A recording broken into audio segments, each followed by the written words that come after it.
Daawwattoota keenya oduu amma nugee qabannee dhufneerraa haleelaa mootummaan qe'ee artiist Hacaaluu Hundeessaa irratti fudhateen maatii Hacaaluu Hundeessaa keessa namni du'uun gabaafamaa jira.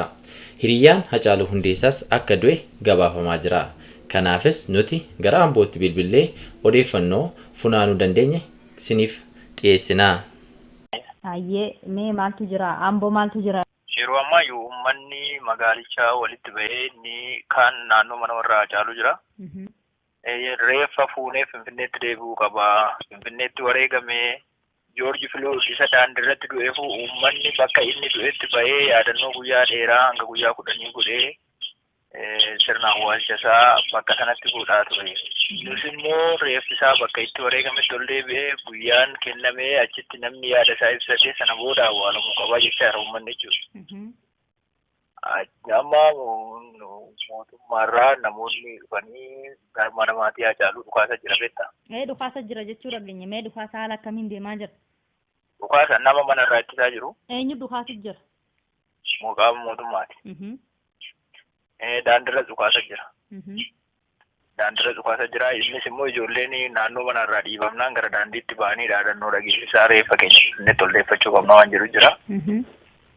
Amma haalli jiru haala bareedaa miti beektaa dhukaasa hamaa dhukaasa jabaa jira. Daandii gubbaas naannoo mana maatii Hacaaluus keessa magaalaas uummanni godina kanaas immoo karaa Gincii baadiyyaarraas gara magaalaatti akkana deemaa jira.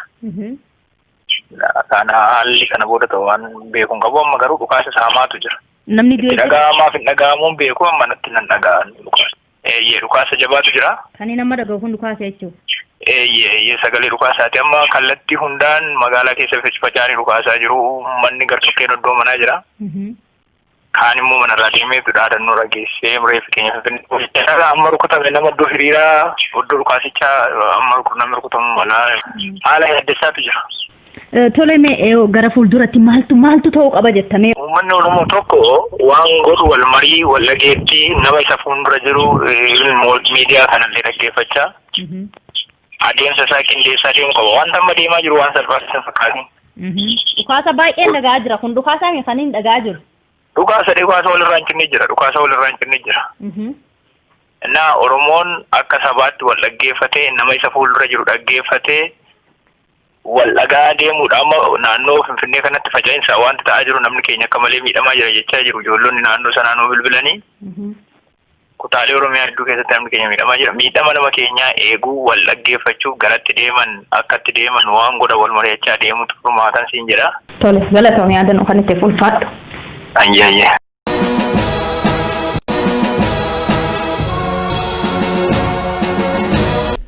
Haaluma wal fakkaataatiin magaala Cirootti namootiin 8 humna mootummaatiin ajjeefamaniiru.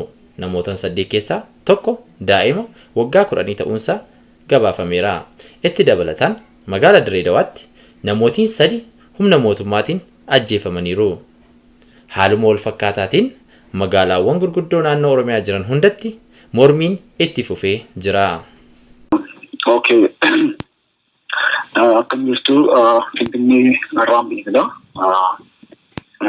Naannoo Labuu naannoo Oromiyaa kondominiyeem jedhamutti wanta fokkisaatu jira. Duriyyeen ijoolleen magaalaa Finfinnee giddiin kun akkuma beekamu mooraan kun eegumsa hin qabu. Mootummaan nama eegus ofirraa namne meeshaan hin jiru.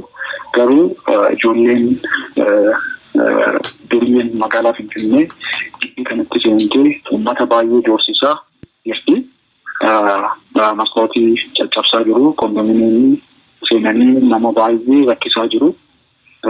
Kana mootummaan dhaga'ee atattamaan akka dirqama isaatti akka itti gaafatamummaa isaatti mootummaan proteekshinii barbaachisaa uummata kanaaf akka kennu. Maaliif maqaa Oromiyaa kondominiyeem jedhamu akka naannoo Oromiyaatti ilaalama naannoon kun. Kanaaf taargeetii keessa galee jira, marfamee jira. Ijoollee duriyyee Finfinneetiin.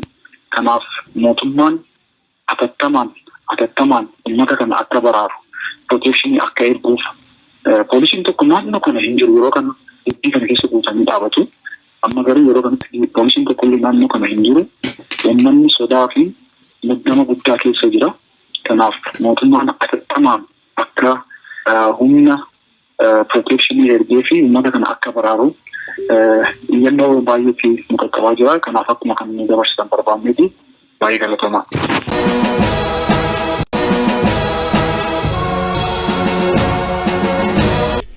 Miseensonni olaanaa paartii keenyaa obbo Baqqalaa Garbaa, obbo Jawhar Mohammadii fi obbo Hamzaa Booranaa maakalaawwii isa cufamee ture keessatti hidhamanii jiru jedhee miseensi koree hojii raawwachiistuu fi itti gaafatamaan waajjira KFO obbo Xurunaa Gamtaa.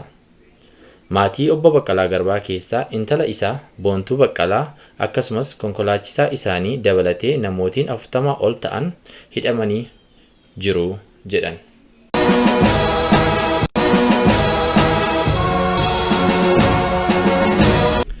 Qondaaltonni intarneetii dafanii gadhiisuu qabu. Gaazexeessitoota Oromiyaa Miidiyaa Neetwork hojii irraa hidhaman gadhiifamuu qabu.